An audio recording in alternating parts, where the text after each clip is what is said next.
Operation Sindoor என்று சொல்லப்பட்ட நமது இராணுவம் பயங்கரவாதிகள் மீது தாக்கிய தாக்குதல் தொடர்ந்து நடைபெறுகிறது. எல்லோரும் அன்றைக்கி ஒரே நாளில் முடிஞ்சிடும்னு நினைச்சாங்க. ஆனால் அன்றைக்கி முடியலை. மறுபடியும் ஆபரேஷன் சிந்தூரை நமது இந்திய இராணுவம் தொடர்ந்து இருக்கிறது. காரணம் என்ன அப்படின்னு கேட்டிங்கன்னா, இந்த ஆபரேஷன் சிந்தூர் முதல் நாள் தாக்குதல் முடிந்த உடனே பாகிஸ்தான் நம்மை தாக்கி இருக்கிறார்கள். பஞ்சாபில் உள்ள அமிர்தசரஸில் ஏவுகணையை வீசி இருக்கிறார்கள்.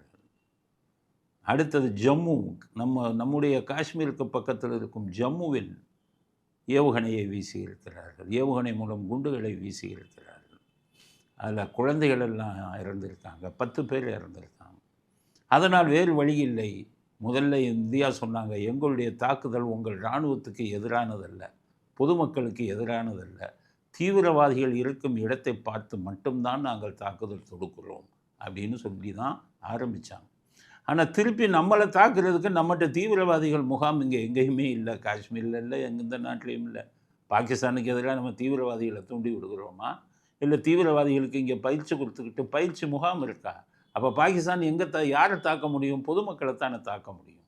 அதனால் அமிர்தசரஸில் தாக்குதலை ஆரம்பித்திருக்கிறார்கள்.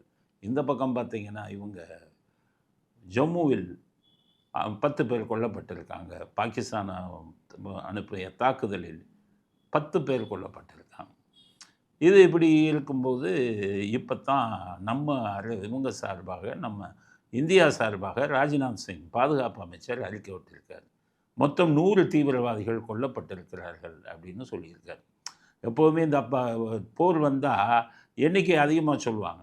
இதுக்கு அது மாதிரி சொல்ல வாய்ப்பில்லை. ஏன்னா நேற்றே ட்ரம்ப்பு 80 தீவிரவாதிகள் கொல்லப்பட்டிருக்கிறார்கள்னு ட்விட்டரில் ட்வீட்டு போட்டார்.